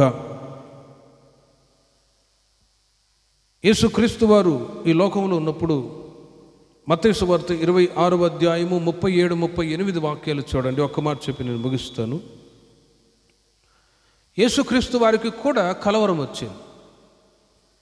యేసుక్రీస్తు వారికి కూడా ఒకసారి కలవరం వచ్చింది. గెత్సెమనే తోటలో ఆయన కన్నీటితో ప్రార్థన చేస్తూ ఉన్నాడు. పేతురు, యోహానులు ఉన్నారు. యేసుప్రభు వారికి కూడా కలవరం వచ్చిందండి. అదేంటి, ప్రభువుకి ఎందుకు కలవరం రావాలి అంటే కొన్ని విషయాలు మీకు చెప్తాను. మత్తయి సువార్త 26వ అధ్యాయము 37, 38 వాక్యాలు మీరు నోట్ చేసుకున్న తర్వాత చదువుకోనండి. అక్కడ యేసుక్రీస్తు వారిని ఇక కల్వారి శిలువలో ఆయనని హింసించి చంపబోతూ ఉన్నారు. ముందుగా గెత్సెమనే తోటలో యేసుక్రీస్తు వారు ఆయన కన్నీళ్లు విడిచి ప్రార్థిస్తూ ఉన్నారు. కన్నీళ్లు విడిచి ప్రార్థిస్తున్నారు. శిష్యులు కూడా ఉంటే వాళ్ళతో కూడా చెప్తున్నారు, మీరు వెళ్ళి ప్రార్థన చేయండి అని. రాతివేతంత దూరం వెళ్ళి యేసుక్రీస్తు వారు కూడా ఒక బండను ఆనుకొని ప్రార్థిస్తున్నారు. ఇప్పుడు కూడా యెరూషలేములో నేను చూశాను, అక్కడ ఇలా చేయి పెట్టుకొని ప్రార్థించేవాళ్ళు. ఇప్పుడు అక్కడ గుంటలాగా పడిపోయింది ఈ చెయ్యి, మోచెయ్యి. గెత్సెమనే తోటలో ఒక చోట ప్రార్థిస్తూ ఉన్నారు. శిష్యులు కూడా ప్రార్థిస్తూ ఉన్నారు. శిష్యులు ప్రార్థించమని చెప్తే వాళ్ళు ఏం చేస్తున్నారో తెలుసునా? స్తోత్రం, స్తోత్రం, స్తోత్రం ప్రభువా, స్తోత్రం అంటున్న వాళ్ళు నిద్రపోతున్నారు. యేసుక్రీస్తు వారి దగ్గరకు వచ్చి, ఇదిగో శిష్యులారా, మీరు మెలకువతో ప్రార్థన చేయండి అన్నాడు. అప్పుడు సరే ప్రభువా, మెలకువతో ప్రార్థన చేస్తామని అన్నారు. యేసుక్రీస్తు వారు కూడా వెళ్ళిపోయి ప్రార్థిస్తూ ఉన్నారు. కాసేపటికి మరలా నిద్రపోతున్నారు. అప్పుడు మరలా యేసయ్య అంటాడు, ఇదిగో శిష్యులారా, మీరు మెలకువతో ప్రార్థన చేయుడి. మూడోసారి కూడా నిద్రపోతూ ఉంటే యేసుక్రీస్తు వారు అంటారు, ఇదిగో మీరు ఇక వెళ్ళి, మీరు అలసిపోయారు, నిద్రపోండి. ఆత్మ సిద్ధమే కానీ శరీరము బలహీనము అన్నాడండి. ఆత్మ సిద్ధమే. ఆత్మ ఏం చెప్తుంది? ఇదిగో ప్రార్థన పెట్టారు, మెలకువతో ఇందాం అంటారా? కొందరు కళ్ళు మూతపడతాయి. ఇందాం, వాక్యం ఇందాం, ప్రార్థనలు ఉందామంటారా? నిద్ర. ప్రేమల వర్లారా, మీరు మెలకువతో ప్రార్థన చేయుడి అని యేసుక్రీస్తు వారు చెప్పి వెళ్ళిపోయారు. మెలకువతో ప్రార్థన చేయుడి. కానీ ఎంతసేపు వాళ్ళకి చెప్పినా కూడా నిద్ర. యేసయ్య అంటారు, ఆత్మ సిద్ధమే కానీ శరీరం బలహీనం, మెలకువతో ప్రార్థన చేయుడి. ప్రేమల వర్లారా, మనిషి ఎందుకు ప్రార్థన చేయాలి అని ఒక ఆలోచన. ఆ మధ్య ఒక పల్లెటూరులో వాళ్ళ అమ్మతో వాళ్ళ అమ్మాయి అన్నదట, అమ్మ ప్రార్థన చేసుకుందాంరా అంటే, ఎందుకు అమ్మాయి ప్రార్థన చేసుకోవాలి? 3 పూటలు అన్నం అన్నీ బాగున్నాయి కదా, ఎందుకు ప్రార్థన చేసుకోవాలా అంటదట అమ్మాయి. చూడండి, మరి ఎందుకు అన్నం తింటున్నావు అంటే దానికి జవాబు చెప్పట్లేదు. ఎందుకు ప్రార్థన చేసుకోవాలంటే అన్నీ బాగానే ఉన్నాయి కదా, ఇంకెందుకు అమ్మాయి ప్రార్థన చేయాలా అంటదంట ఆమె. ప్రేమని వర్లరా, ప్రార్థన ఎందుకు చేయాలో తెలుసునా? మీరు శోధనలో ప్రవేశించకుండా మెలకువతో ప్రార్థన చేయుడి. హల్లెలూయా. శోధనలు వచ్చినప్పుడు కాదు, రాక మునిపే ప్రార్థన చేయాలి. కొందరు వచ్చినప్పుడు ప్రార్థన చేస్తారు, ప్రభా ఈ శోధనలు వచ్చే కాపాడయ్యా, పాస్టర్ గారు ఇంటికి వచ్చి ఉపవాస ప్రార్థన పెట్టాడు అప్పుడు అంటారు. అలా కాదు, శోధనలు రాక మునిపే ఇదిగో ప్రార్థనలు మీరు ఉందరుగాక. మెలకువతో ప్రార్థన చేయాలి. ఆ మధ్య ఒక ఆమె అడిగింది, అయ్యా మెలకువతో ఉండలేకపోతున్నా, పడుకొని ప్రార్థన చేసుకోవచ్చు అని అడిగిందండి. పడుకోనే బైబిల్ ఎక్కడైనా ఉందా అని చూస్తే బైబిల్లో లేదు. పడుకొని ప్రార్థన చేస్తే ఇక గాఢ నిద్ర సాతాను కూడా వచ్చి ఇంకా నిద్ర ఓపిస్తాడు తప్ప. సరే అమ్మ, ఓపిక లేకపోతే ఏం చేస్తావు? అలాగే చెయ్యన్నా. కానీ ప్రేమల వల్లరా, మీరు కాళ్ళు చేతులు బాగున్నప్పుడే, మీ కళ్ళు అన్ని అవయవాలు క్షేమంగా ఉన్నప్పుడే సృష్టికర్తను మీరు స్మరణకు తెచ్చుకోవాలి. హల్లెలూయా. ఒకరోజు వస్తుంది, అప్పుడు వాక్యం కరువు అవుతుంది అని వాక్యం చెప్తుందండి. సమయం ఉన్నప్పుడే మీరు ప్రభువుని వెతకండి. ఒకరోజు వస్తుంది, మీరు వెతికినా కూడా దొరకరు, వెతికినా కూడా వాక్యం చెప్పేవాళ్ళు ఉండరు. మధ్య కరోనా సమయంలో అలాగే జరిగింది. కొంతమంది వచ్చినా కూడా, అమ్మా దయచేసి చర్చికి రావద్దని నేనే చెప్పాల్సి వచ్చింది, అంతటి పరిస్థితి. ఎందుకంటే సమయం ఉన్నప్పుడే ప్రభు సన్నిధికి వచ్చి దేవుని యొక్క వాక్యాలు విని ప్రార్థన చేసుకొని మనల్ని, మన పిల్లల్ని క్షేమాన్ని కోరి మనం కొనసాగుతూ ఉండాలి. ఒక సమయం వస్తుంది, అప్పుడు మనం ఇలా ఉంటామో ఉండమో తెలియదు ప్రార్థనలో. కాబట్టి సమయం ఉన్నప్పుడు ఈ పూట మీరు ప్రార్థనకు వచ్చారు. దేవుడు మిమ్మల్ని ఆశీర్వదించుదురుగాక. మరి రాబోయే రోజుల్లో పరిస్థితులు ఎలా ఉంటాయో తెలియదు. సమయం ఉన్నప్పుడే ప్రభువుని వెతికి మెలకువతో ప్రార్థన చేసినప్పుడు శోధనలో నుండి తప్పించబడతాం. అంత మాత్రమే కాదు, యోహాను సువార్త 16వ అధ్యాయము 32వ వాక్యములో యేసుక్రీస్తు వారు కూడా చెప్తూ ఉన్నారు, ఇదిగో లోకములో మీకు శ్రమ కలుగును, అయినను ధైర్యం తెచ్చుకొనుడి, నేను లోకాన్ని జయించి ఉన్నాను అని ఒక మాట అన్నారు. లోకములో మీకు శ్రమ కలుగుతుంది. మరి శ్రమ వచ్చినప్పుడు ప్రార్థన చేయడం కాదు, కానీ శ్రమ రాకమునిపే ప్రార్థన చేయాలి. ప్రార్థన చేసినప్పుడు జరిగే ఒక మేలేంటో ఒక్క మాట చెప్పి ముగిస్తాను. రోమీయులకు రాసిన పత్రిక 8వ అధ్యాయము 28వ వాక్యములో పౌలు గారు సంఘానికి ఒక మాట చెప్తారు. దేవుని ప్రేమించు వారికి, అనగా ఆయన సంకల్పము చొప్పున పిలువబడిన వారికి మేలు కలుగుటకై సమస్తమును సమకూడి జరుగుతున్నవని ఎరుగుదుము అని ఒక మాట అంటారు పౌలు గారు. ప్రేమైన వర్లారా, మెలకువతో మీరు ప్రార్థన చేస్తే, యేసుక్రీస్తు వారు కూడా గెత్సెమనే తోటలోనికి వచ్చి మెలకువతో ప్రార్థన చేశారు. ఆ తర్వాత ఇస్కరియోతు యూదా 30 వెండి నాణాలకు అప్పచెప్పాడా, తీసుకుని వెళ్ళి ఆయన సిలువకు వేశారు. సిలువ మరణము అనేది ఒక అపజయం అయితే, రిజరక్షన్ పవర్, పునరుత్థానము అనేది అది జయానికి సంకేతముగా దేవుడు మనకు అనుగ్రహిస్తున్నారు. అందుకే ఇక్కడ ఒక వాక్యం, మేము పునరుత్థానుడైన క్రీస్తుని ప్రకటించుచూ ఉన్నాం. యేసుక్రీస్తు వారు సిలువ వేయబడ్డాడు వాస్తవమే, కానీ మరణాన్ని జయించి తిరిగి లేచాడు కదా. మేము పునరుత్థానుడైన క్రీస్తును ప్రకటించుచూ ఉన్నాము. మరి ఆ పునరుత్థానం, సిలువ మరణము అనేది ఒక అపజయంగా ఉన్నది, కానీ క్రీస్తు ఆయన కూడా కలవరం చెంది గెత్సెమనే తోటలో ప్రార్థించారు కనుక ఆ ప్రార్థన ద్వారా సిలువ మరణాన్ని కూడా జయించి పునరుద్ధానుడై ఇదిగో ఇప్పుడు తండ్రి కుడిపార్శ్వమున కూర్చొని మన కొరకు ఆయన విజ్ఞాపన చేస్తూ ఉన్నాడు. హల్లెలూయా. ప్రేమల వర్లారా, మెలకువతో మీరు ప్రార్థించినప్పుడు వాక్యం చెప్తుంది, ఆయనను ప్రేమించు వారికి, అనగా ఆయన సంకల్పం చొప్పున పిలువబడిన వారికి మేలు కలుగుటకై సమస్తము సమకూడి జరిపిస్తాయి. ఈ మాటలో ఉన్న ఒక ఆంతర్యం ఏంటంటే, కొన్నిసార్లు మీ కుటుంబాల్లో శోధనలు, సమస్యలు, ఇబ్బందులు, నిందలు, అవమానాలు వస్తూ ఉంటాయి. కానీ వాటిని బట్టి మీరు అప్పుడప్పుడు కొందరు కలవరం చెంది బాధపడి ఇవి ఎందుకు వచ్చాయి అన్నట్లుగా ఆలోచిస్తూ ఉంటారు. నేను ఒక మాట చెప్తా, మీరు జాగ్రత్తగా ఆలకించండి. మీ కుటుంబంలో కీడు, శ్రమ, ఇబ్బంది ఏది వచ్చినా కూడా ఏది జరిగినా మేలుకే అని మీరు అనుకొందురుగాక. ఏది జరిగినా మేలుకే అనుకోవాలి. ఒక మాట మీకు చెప్తాను. కొన్ని సంవత్సరాల క్రితం ఆఫ్రికా దేశంలో ఒక రాజుగారు ఉండేవాడట. అతనికి ఒక ప్రాణ స్నేహితుడు ఉండేవాడు రాజుగారికి. ఆ ప్రాణ స్నేహితుడు ఒక మాట ఎప్పుడు అంటూ ఉండేవాడట, రాజా ఏది జరిగినా మేలుకే జరుగుతుంది, ఏది జరిగినా మేలుకే జరుగుతుంది అనే ఆ మాట ఎప్పుడు వాడుతూ ఉండేవాడు. ఆ రాజుగారికి అసలు ఆ మాట నచ్చేది కాదు. ఏది జరిగినా మేలుకి ఎందుకు జరుగుతుందిరా నార్మల్ అనేవాడు.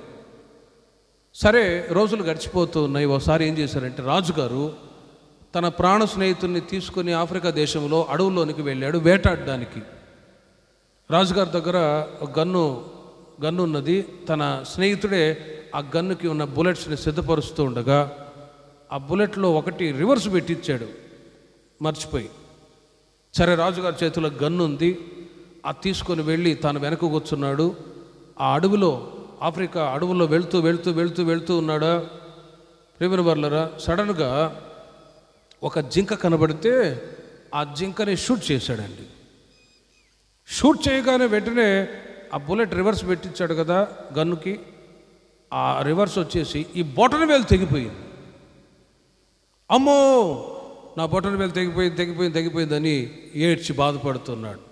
అప్పుడు వీడు స్నేహితుడు ఏమంటాడు, రాజా బొటన వేలు తెగిపోయిందా, ఏది జరిగినా మేలుకేలే అన్నాడు. ఇక చూడండి మండింది రాజుగారికి.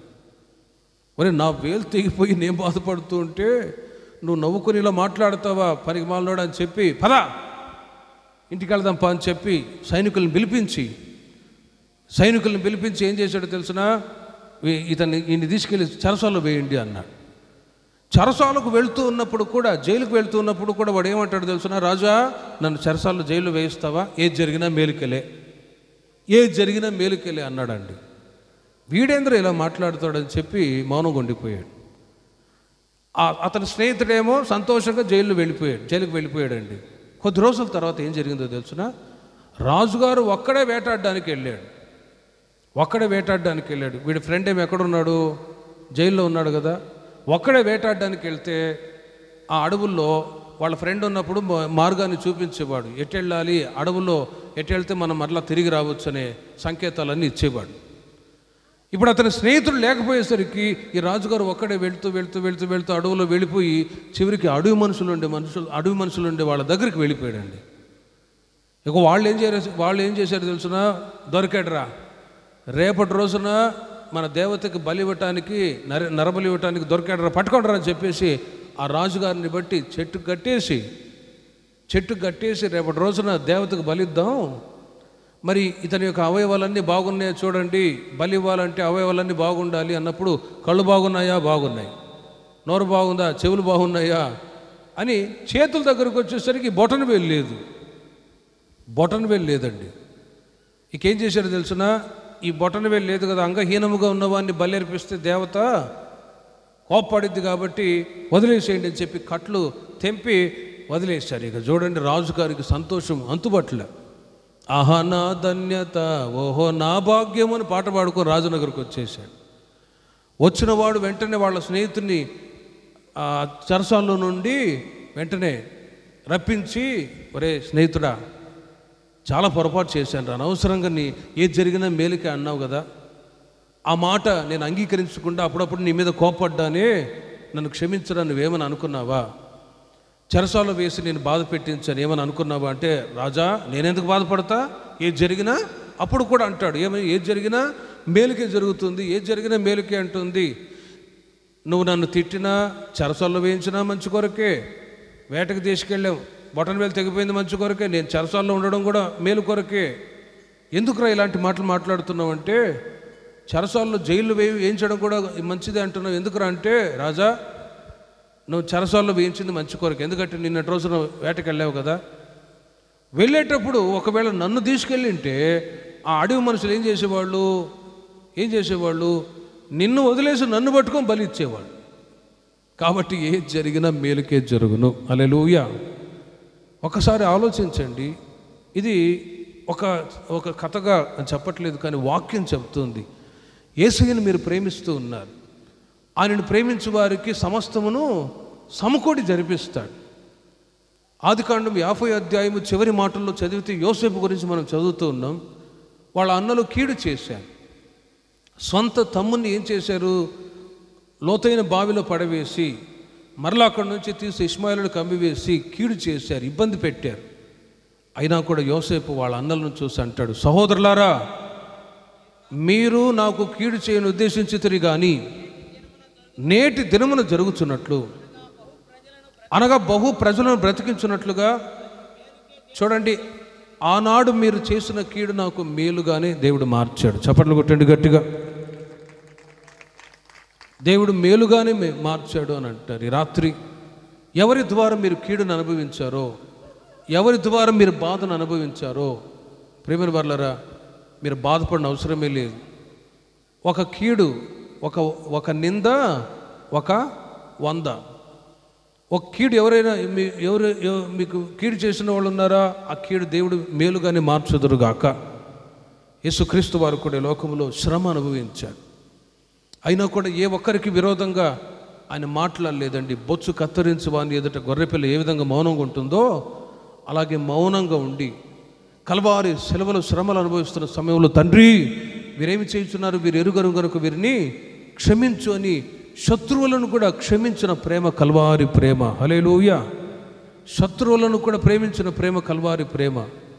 యేసుక్రీస్తు వారు సెలవులో ఆయన తీసుకుని వెళ్తున్న సమయంలో, సెలవును మోసుకొని వెళ్తున్న సమయంలో కొంతమంది స్త్రీలు ముసుగులు వేసుకొని ఆయనను వెంబడిస్తూ ఏడుస్తూ బాధపడుతూ ఉన్నారు.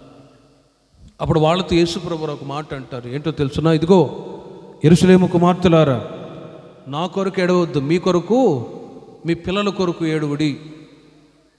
మీ కొరకు మీ పిల్లల కొరకు ఏడువుడి. నేను మీ కొరకై ప్రాణం పెట్టబోతున్నాను, తద్వారా మీకు నిత్యరాజ్యం లభించబోతుంది. నేను మీ కొరకై కల్వారి శిలువలో ప్రాణం పెట్టబోతున్నాను, మీకు రక్షణ, నిత్య జీవానికి మీరు అర్హులుగా ఉండేటట్లు ఈ శిలువ మరణం మీకు ఉపయోగపడబోతుంది. మీరు నా మీద జాలిపడి ఏడవద్దు, రాబోయే ఉగ్రత నుంచి తప్పించబడు నిమిత్తమై మీ కొరకు మీ పిల్లల కొరకు ఏడువడి అని ప్రభు వారితో చెప్పారు. హల్లెలూయా. వాళ్ళకి అర్థం కాలేదు, ఆ రోజుల్లో వాళ్ళకి అర్థం కాలేదండి. యేసు ప్రభు వారు చెప్పిన మాటలు అర్థం కాలేదు. కానీ సొంత ప్రజల యూదులే యేసు ప్రభుని సిలువకు వేయండి, ఆ తర్వాత బరబ్బాని వదిలేయండి, బందిపోటు దొంగని వదిలేయండి అని కోరుకున్నారు. చివరిగా యేసు ప్రభు వారు చెప్పినట్లుగానే యేసుక్రీస్తు వారిని సిలువకు వేశారు, దొంగని వదిలేశారు. కొన్ని సంవత్సరాల తర్వాత హిట్లర్, తీతు చక్రవర్తి కాలంలో ఈ యూదులని భయంకరంగా వధించి చంపేశారు. చిన్న పిల్లల్ని కూడా తీసుకొని గోడకేసి కొట్టి చంపేశారండి. ఇప్పుడు ఆ యెరూషలేములో ఆ హిట్లర్ మ్యూజియంలో అవన్నీ కూడా అలాగే భద్రపరిచారు.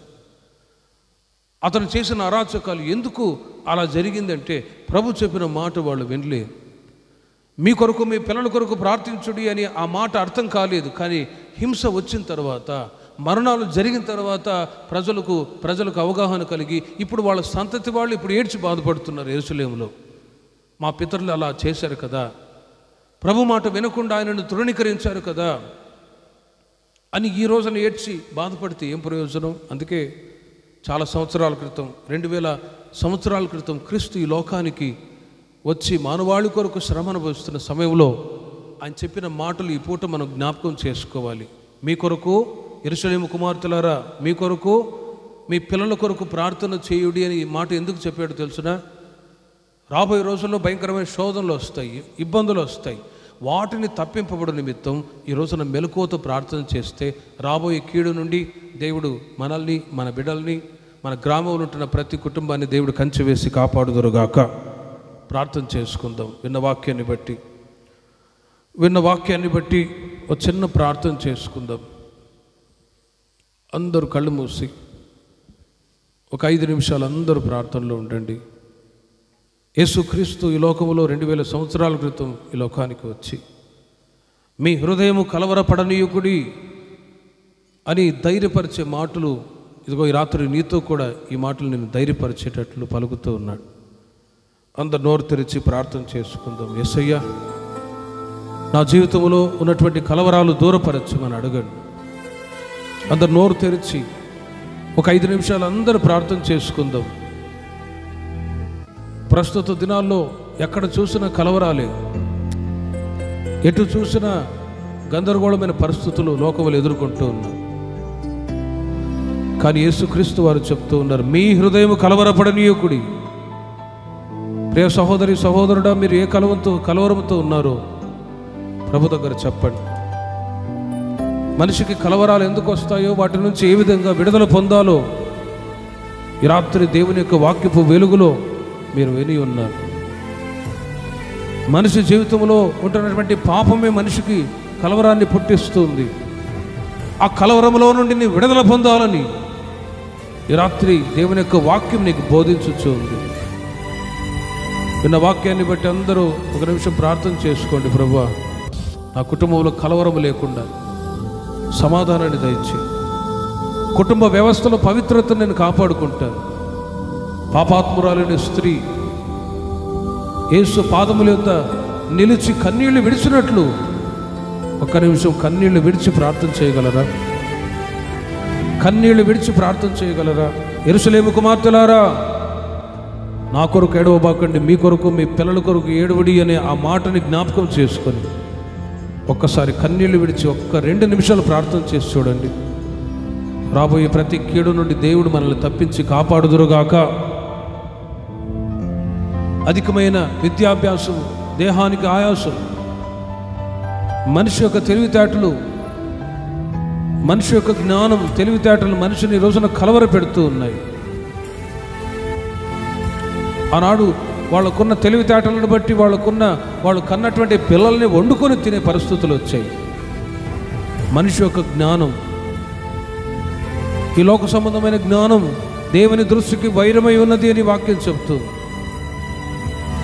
విన్న వాక్యాన్ని బట్టి అందరూ ప్రార్థన చేసుకోండి. ప్రభువా, మీ లేఖనాల్లో ఉంటున్న జ్ఞానం నాకు కావాలి, పరసంబంధమైనటువంటి జ్ఞానం నాకు కావాలి.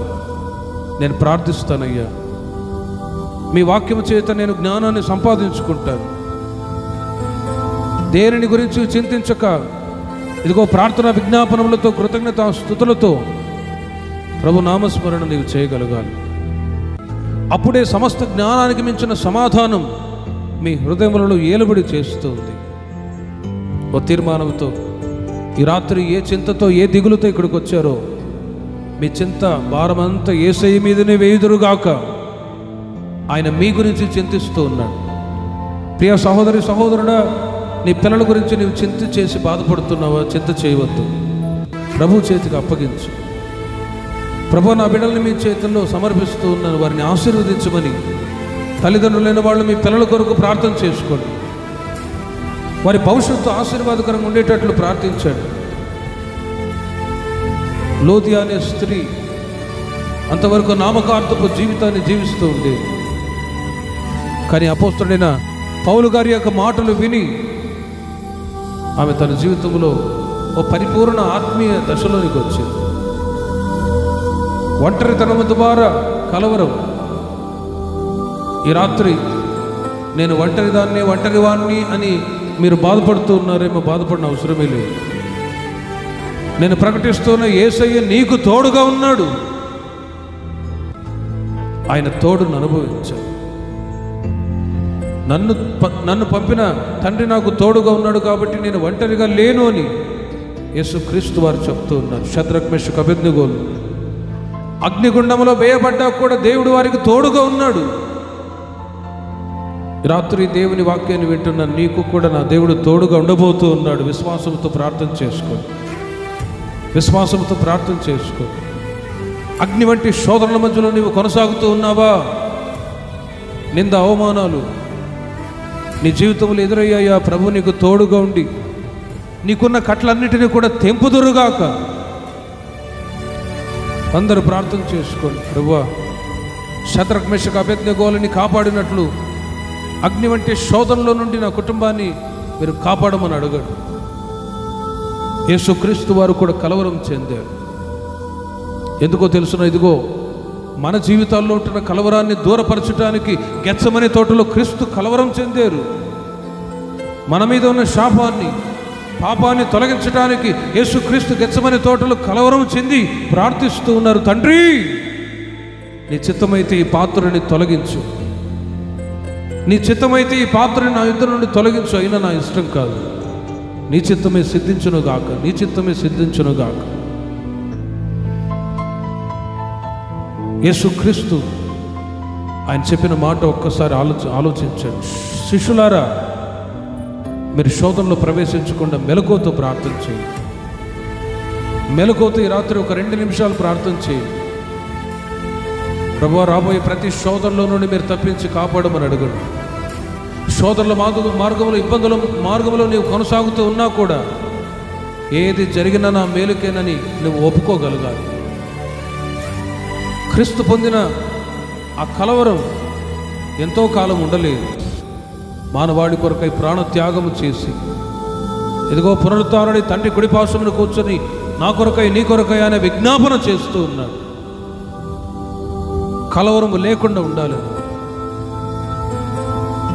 ఏది జరిగినా మేలుకేనని ఓ ఒప్పుకోలుతో నువ్వు కొనసాగాలి. అందరూ చెప్పండి, ప్రభువా, ఏది జరిగినా నా జీవితంలో మేలు కొరకే నేను బ్రతుకుతానయ్యా. నీవు నన్ను ప్రేమించావు యేసయ్యా, యోసేపు తన అన్నలతో అంటూ ఉన్నాడు, సహోదరులారా, మీరు ఆనాడు నాకు చేసిన కీడు మేలుగానే దేవుడు మార్చారు. ఓ తీర్మానంతో అందరూ ప్రార్థన చేసుకుందాం.